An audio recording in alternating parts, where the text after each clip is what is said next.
ልጆቻችን ላይ በተደጋጋሚ የምንጮህባቸው ከሆነ እነዚህን አምስቱን የአይምሮ ጉዳቶች ወይም የአይምሮ ጠባሳዎች ሊከሰቱባቸው እንደሚችሉ ታውቃላችሁ? አዎ። እኛ ወላጆች ሳናቅ ልጆቻችን ስለሚያናድዱን ስሜታችን መቆጣጠር ስለሚያቅተን በጣም እንጮሃለን። በነገራችን ላይ ልጆችን ማሳደግ የእነሱን ስሜት መቆጣጠር ሳይሆን የእኛን ስሜት መቆጣጠር የመጀመሪያው ስቴፕ የሚሆነው። በዛሬ ቪዲዮ ለየት ባለ ሁኔታ ልጆቻችን ላይ ስንጮህ ምን ሊከሰት እንደሚችል አይምሯቸው ውስጥ ምን አይነት ፕሮሰስ እንደሚከሰትና ይህ ደግሞ በረጅም ጊዜ ሂደት 5 የአይምሮ ችግሮችን ያስከስታልና እነዚህ ችግሮች በጥልቀት እናወራለን።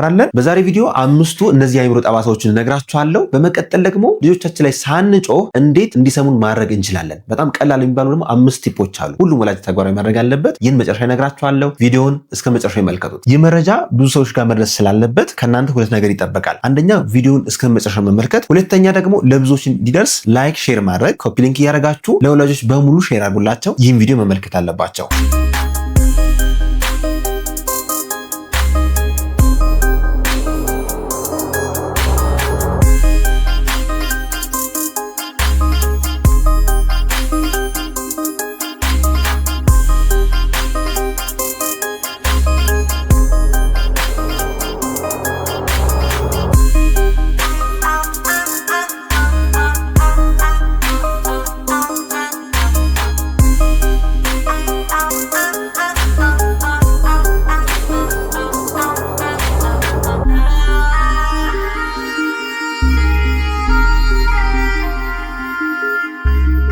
ጤና ይስጥልን። ዶክተር ፋሲል ነኝ፣ የህፃናት ስፔሻሊስት ሐኪም ከብሩክ ኪድስ ልዩ የህፃናትና ታዳጊዎች ክሊኒክ። በመግቢያ ላይ እንዳልኳችሁ ዛሬ ስለ ወላጆች መጮህና ስለሚያደርሰው ችግሮች አወራላችኋለሁ። ምናልባት ግን ለዚህ ዩቲዩብ ቻናል አዲስ ከሆናችሁ ይህ ብሩክ ኪድስ የሚባል የዩቲዩብ ቻናላችን ነው። ዘውትር ሰኞ፣ ሮብና አርብ 7 ሰዓት ላይ አዳዲስ መረጃዎችን ለእናንተ ለወላጆች የማቀርብበት ብዙ ወላጆች እየተማሩበት ያለ ከ300 ሺህ በላይ ሰብስክራይበር ያለው ትልቅ ዩቲዩብ ቻናል ነው። እናንተ ቤተሰብ ትሆኑ ዘውትር ሰኞ፣ ሮብ፣ አርብ ደግሞ ቪዲዮ እንዲደርሳችሁ ሰብስክራይብ በማድረግ የደወል ምልክትን በመጫን አዳዲስ ቪዲዮዎች ስንለቅ ወደ እናንተ እንዲደርስ ማድረግ ትችላላችሁ። ህፃናት ላይ ስንጮህ የመጀመሪያው ሪስፖንስ ፋይት ኤንድ ፍላይት ሪስፖንስ ይባላል። ይህ ሰውነታችን አደጋ ላይ እንደሆነ ለአይምሮአችን የሚነግርበት ለአካላችን የሚነግርበት የአይምሮ ስቴት ሲሆን በዋነኝነት አድሬናሊን እና ኮርቲሶል የሚባሉ ሁለት የስትረስ ሆርሞኖች ይመነጫሉ። በተለይ ደግሞ ኮርቲሶል የሚባለው ሆርሞን በከፍተኛ ሁኔታ የሚመነጭ ከሆነ ሰውነታችን ሁልጊዜ ለፍርሃት ለጭንቀት ተጋላጭ ይሆናል። በተጨማሪ ይህ ኮርቲሶል ከፍተኛ ሲሆን አሚግዳላ የሚባለው የስሜት መቆጣጠሪያ የአይምሮ ክፍል አለ። አሚግዳላ በምስሉ ላይ እንደምትመለከቱት አይምሮ ውስጥ ያለ ነገር ነው። ፕሪሚቲቭ ፓርት ነው። አብዛኛው ስሜትን አይቆጣጠርም። ይህ አካል ስሜትን እንዲንጸባረቅ ወይም ስሜትን እንድንሆን ነው የሚያደርገን እና ስሜትን ከመቆጣጠር ይልቅ ስሜትን ማውጣት ላይ ነው ፎከስ የሚያደርገው። ስለዚህ ያ ቦታ ሁልጊዜ አክቲቭ ከሆነ ልጆች ሁልጊዜ ምን ውስጥ ይቆያሉ ማለት ነው? ፍርሃት ስሜት ውስጥ ወይም ደግሞ ሃይ ስቴት ኦፍ አለርትነስ ወይም ደግሞ የአደጋ ጊዜ ብለው ሁልጊዜ የሚያስቡት አይምሯቸው። ስለዚህ ኤኒ ሞመንት የምንጮህባቸው ከሆነ ኤኒ ሞመንት ለነሱ አደጋ አለው ማለት ነው። ስለዚህ አይምሯቸው ላይ ምን ችግር ሊያስከሰት ይችላል? አንደኛው ችግር እኔ አልችልም፣ እኔ ለዚህ ነገር በቂ አይደለሁም ብሎ ራሳቸው ያላቸው ግምት ዝቅተኛ ይሆናል። ይህ ሎው ሰልፍ ኢስቲም ይባላል። በዚህ ምክንያት ልጆች ትምህርት ቤት ሲላኩ ከህፃናት ጋር ለመግባባት ይቸገራሉ። እንዲሁም የሆነ ነገር እንዲሞክሩ ስታበረታቷቸው ወይም ደግሞ እንዲጽፉ፣ እንዲያጠኑ ወይም ደግሞ ስዕል እንዲስሉ ሲሞክሩ ትንሽ ስህተት ከተፈጠረ በጣም ያለቅሳሉ፣ ስሜታዊ ይሆናሉ፣ ይደነግጣሉ። ለዛ ነገር ስህተት ሰራው ብለው ሳይሚያስቡት ከዛ ይልቅ እኔ ለዚህ ነገር ብቁ አይደለሁም፣ እኔ አልችልም ወደሚለው ይሄዳሉ። ይህ አንደኛው የአይምሮ ተጽዕኖ ነው። ስለዚህ ልጆቻችን ላይ መጮህ የለብንም። ክፍት የስራ ቦታ ለአካውንታንቶች ብሩክ ኪድስ ልዩ የህፃናትና ታዳጊዎች ክሊኒክ ልምድ ያላቸውን አካውንታንቶች አወዳድሮ መቅጠር ይፈልጋል። ብዛት 2 ጾታ ሴት በአካውንቲንግ የተመረቀች በፒችትሪ አካውንቲንግ ሲስተም 1 ዓመትና ከዛ በላይ የሰራች ደሞዝ በድርጅቱ ስኬል መሰረት ይሆናል። አመልካቾች ሲቪያቸውና ሙሉ መረጃቸውን ቴሌግራም ላይ መላክ ይችላሉ። የቴሌግራም አድራሻ @ብሩክ ኪድስ ክሊኒክ ብለው መላክ ይችላሉ፣ ወይም በአካል መጥተው ማስረከብ ይችላሉ።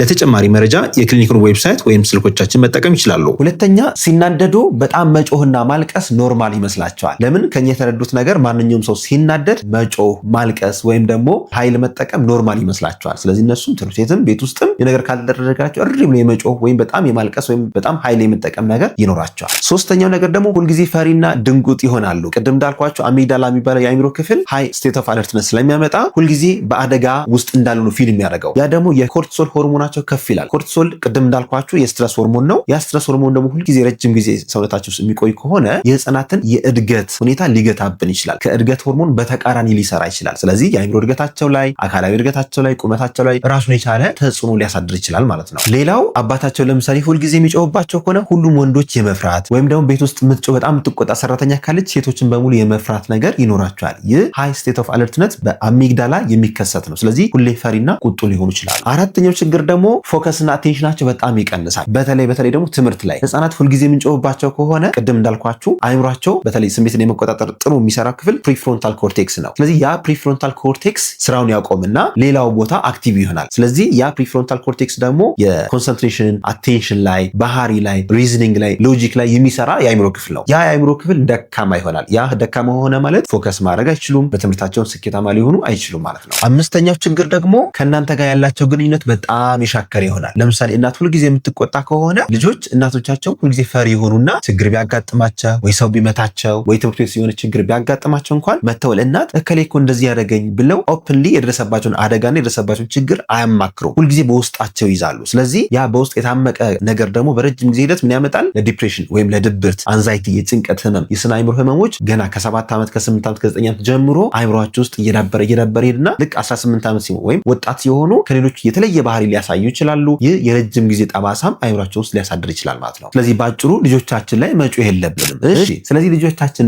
ሳንጮህ ደግሞ በትክክል ትዕዛዝ እንዲቀበሉ በቀላሉ ትዕዛዝ እንዲቀበሉና እንዲያረጉ ምን ማድረግ አለብን የሚለውን ደግሞ 5 ቲፖችን ነግራችኋለሁ። ከዛ በፊት ግን አንድ ነገር ላስታውሳችሁ። ብሮኪድስ ልዩ የህፃናትና ታዳጊዎች ክሊኒክ 24 ሰዓት ስራ ከጀመረ 1 ዓመት ተኩል አልፎታል። በዚህ ክሊኒክ እጅግ ዘመናዊ የሆነ ላቦራቶሪ፣ አልትራሳውንድ ማሽን እንዲሁም ሌሎች ምርመሮች የሚገኙ ሲሆን የህፃናትን የስነ ባህሪ ችግሮች ወይም ደግሞ የእድገት ችግሮች ካጋጠማችሁ በአካል መታችሁ ማማከር ከፈለጋችሁ እንዲሁም ሙሉ የህፃናት ህክምና ምርመራ ከፈለጋችሁ ከታች ባሉ ስልኮች ደውላችሁ በአካል መምጣት ትችላላችሁ። ስለዚህ ልጆቻችን ሳንጮህባቸው ትዕዛዝ እንዲቀበሉ በቀላሉ ከኛ ጋር መግባባት እንዲችሉ ምን ማድረግ አለብን? አንደኛ ማንኛውም አክቲቪቲ ከማድረጋችን በፊት እንድንገራቸው። ገና ይህንን ማድረግ ያለባችሁ ገና ከ6 ወር ጀምሮ ነው። ለምሳሌ ዳይፐር ከመቀየራችሁ በፊት አሁን ዳይፐር እንቀይራለን ብላችሁ የሆነ 3 ሰከንድ 4 ሰከንድ ያዝ ታደርጋል ወይም ቆም ብላችሁ ታያላችሁ። ለምን? ፕሮሰስ እንዲያደርጉት ከዚህ በኋላ ምን ሊፈጠር ይችላል የሚለው ነገር ሬዲ እንዲሆኑበት። ልክ 1 ዓመት 2 ዓመት ላይ ደግሞ ለምሳሌ ጨዋታ እየተጫወቱ ከአንድ ጨዋታ ወደ ምግብ ከሆነ ጨዋታ እየተጫወቱ በአንዴ ወደ ምግብ ሽፍት ስታደርጓቸው ወይም ስትቀይሯቸው ሊናደዱ ይችላሉ። ስለዚህ ምን ታደርጋላችሁ? አሁን የምግብ ሰዓት ነው፣ ከዚህኛው ስቴፕ በኋላ ይህን ጨዋታ እንደዚህ ካደረግን በኋላ ከዛ የቁርስ ሰዓታችን ነው ብላችሁ በደንብ መንገድ ያስፈልጋል። ያ ማለት ወደ ሌላ አክቲቪቲ ከመሄዳችሁ በፊት ቀጣይ ስቴፕ አክቲቪቲ ምን እንደሆነ በግልጽ ማስረዳት። ይህንን ደግሞ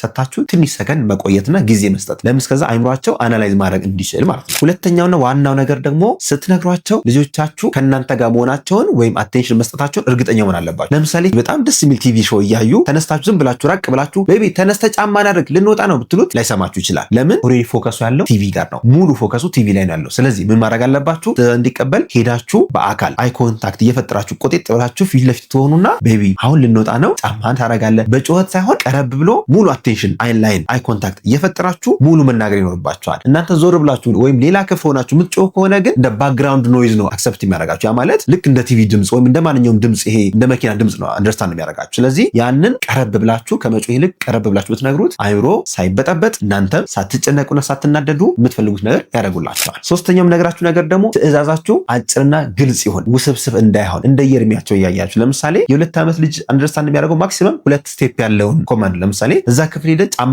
አምጣ የሚለውን 2 ዓመት 2 ዓመት ተኩል አንደርስታንድ ላያደርገውም ይችላል። በተቻለ መጠን 1 ስቴፕ ያለው ኮማንድ እንደየእድሜያቸው 3 ዓመት ላይ 3 ስቴፕ ያለው ኮማንድ ይቀበላሉ። እዛ ክፍል ገብተህ ጫማን አምጥተህ እዚህ ጋር ቁጭ ላይ አድርግ ብትሉት አንደርስታንድ ያደርገዋል። ያን ግን እንዲያደርግ ምን ማድረግ አለባችሁ? እናንተ አይ ኮንታክት ፈጥራችሁ ጠጋ ብላችሁ ልታስረዱት ይገባል። ስለዚህ ትዕዛዛችሁ ግልጽ፣ አጭር፣ በእድሜያቸው የተመጠነ መሆን አለበት። አራተኛ ቀላል ለሆኑና ኖርማል ለሆኑ ነገሮች ምርጫ መስጠት። ለምሳሌ እራት መብላት ምርጫ አይደለም፣ ሆኖም ግን የምግብ ምርጫ መስጠት ትችላላችሁ። ለምሳሌ እራት ሽሮ መብላት ትፈልጋለህ ወይስ ጎመን መብላት ትፈልጋለህ? ወይም ሽሮ መብላት ትፈልጋለህ ወይስ ሽሮና ስጋ አንድ ላይ ይቅረብልህ የሚል ምርጫ መስጠት። ህፃናት 2 ምርጫ ስንሰጣቸው ከነዚህ ከሁለቱ ውጭ ሌላ ምርጫ የለም። ተግባራዊ ማድረግ ግዴታ ነው። ሆኖም ግን 2 ምርጫ አላቸው። ከሁለት አንዱ መምረጥ የነሱ ኃላፊነት ነው። ይህን ስናደርግ አንደኛ እንዳከበራችሁ ቦታ እንደተሰጣቸው ያምናሉ፣ ደስ ይላቸዋል። ሆኖም ግን ዝም ብላችሁ መታችሁ ምርጫ ሳትሰጡ ይሄን ብላ ከምትሉት 2 ምርጫ ብትሰጡት ወይም የሆነ ነገር አድርግ ከምትሉት ይሄን ታደርጋለህ ወይስ ይሄን ታደርጋለህ። ለምሳሌ የቤት ስራ መስራት ካለበት አንድ ልጅ የቤት ስራን ከራት በፊት ትሰራለህ ወይስ ከራት በኋላ ታደርጋለህ ብላችሁ ምርጫ ስጡት። የዛኔ አይምሮ ሬዲ ይሆንላችኋል ማለት ነው። አምስተኛውና ከሁሉም አንደኛ ምለው ቲፕ ደግሞ ጓደኝነትን መፍጠርና ጥሩ ኮኔክሽን መፍጠር ከልጆቻችሁ ጋር። ክሬት ኮኔክሽን ቢፎር ኮሬክሽን። ሁልጊዜ እንደምላችሁ ይቺ አባባል በጣም ወሳኝ ነው። ኮኔክሽን ሳንፈጥር ያ ማለት ጓደኛ ሳናረጋቸው ከኛ ጋር በደንብ ሳይላመዱ ትዕዛዝን ላይፈጽሙ ይችላሉ። ስለዚህ ኮሬክት ከማድረጋችን በፊት ወይም ደግሞ ትዕዛዝ ከመስጠታችን በፊት ወይ ከመቆጣታችን በፊት ከኛ ጋር ናቸው ወይ፣ ኮኔክሽን ፈጥረዋል ወይ፣ ጓደኝነትን ፍቅርን መስርተናል ወይ የሚለው ነገር በጣም ወሳኝ ነው። ፍቅር ፍቅርን ሳንመሰረት ሁልጊዜ ትእዛዝ፣ ሁልጊዜ ቁጣ ከሆነ ግን እየጠሏችሁ ሊሄዱ ይችላሉ። ወላጅም ብትሆኑ አሳዳጊ ብትሆኑ ይህ ነገር በጣም ወሳኝ ፖይንት ነው እና ክሬት ኮኔክሽን፣ በቃ ኮኔክሽኑን በደንብ መፍጠር ይኖርባችኋል ከልጆቻችሁ ጋር። ቀደም ብላችሁ ለምሳሌ እየተጫወታችሁ ሊሆን ይችላል፣ አብሮ ጊዜ በማሳለፍ ሊሆን ይችላል። ቤት ውስጥ የተለያዩ አይነት ጨዋታዎች አሉ። በምስሉ ላይ እንደምትመለከቱት አሁን እነዚህ ባለፈው ያሳየኋችሁ ለአቴንሽን ለኮንሰንትሬሽን የሚጠቅሙ አይነት ጌሞች ናቸው። እነዚህ ጌሞች እየተጫወታችሁ እያቃለዳችሁ ከእናንተ ጋር ሙሉ ኮኔክሽን መፍጠር ይኖርባችኋል። ከዛ በኋላ ነገር አድርግልኝ ስትሉት ልጁ አይናደድም ወይም ለማድረግ ወደኋላ አይልም። ቋንቋ፣ ንግግር፣ ኮሚኒኬሽን ካስለመዳችሁት ልጁን በጨዋታ መካከል እምቢ አይልም። ሆኖም ግን ቋንቋቸው፣ ንግግራቸው በጣም ከዘገየ ባህሪያቸው አስቸጋሪ ይሆናል። ስለዚህ ህፃናት የቋንቋ መዘግየት ከምን ያጋጥማቸዋል፣ እንዴት ትሪት እናርጋቸዋለን የሚለው ነገር ደግሞ ሌላ ቪዲዮ ሰርች የላቸዋለሁ ከዚህ በፊት እና ይህን ቪዲዮ የህፃናት የቋንቋ ንግግር ብቃት ለመጨመር የሚረዱ 10 ስትራቴጂዎች ወይም 10 መንገዶች ይላልና ይህን ቪዲዮ ብትመለከቱት በጣም ይጠቅማቸዋል፣ ታተርፉበታላችሁ። ሁሉም ወላጅ ማወቅ ያለበት ቀላል 10 ዘዴዎች ናቸው። እነዚህም ቤት ውስጥ ተግባራዊ አድርጉ። ለዛሬ ያለኝ መረጃ ይህን ይመስላል። መረጃውን ከወደዳችሁት ላይክ አድርጉ። ሀሳብ አስተያየት ካላችሁ፣ ያልገባችሁ ነገር ካለ፣ ለእናንተም የሰራ ቀላል ዘዴ ካለ ደግሞ ከታች ኮሜንት ላይ ጻፉልን። ቤተሰብ ሁኑ። ዶክተር ፋሲል ነኝ፣ የህፃናት ስፔሻሊስት ሐኪም ከብሩክ ኪድስ ልዩ የህፃናትና ታዳጊዎች ክሊኒክ። መልካም ጊዜ